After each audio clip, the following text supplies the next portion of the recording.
नमस्कार, जय हिंद, जय भारत दोस्तों।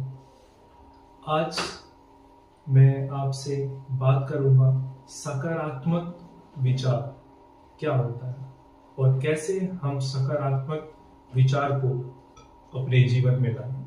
तो चलिए बात करते हैं।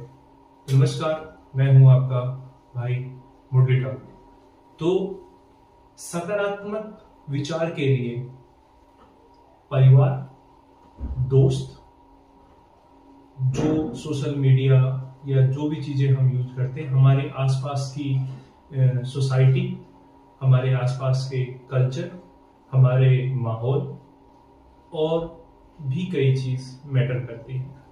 तो हम बात करेंगे आज किन्हीं 3 टॉपिक पे जो बाकी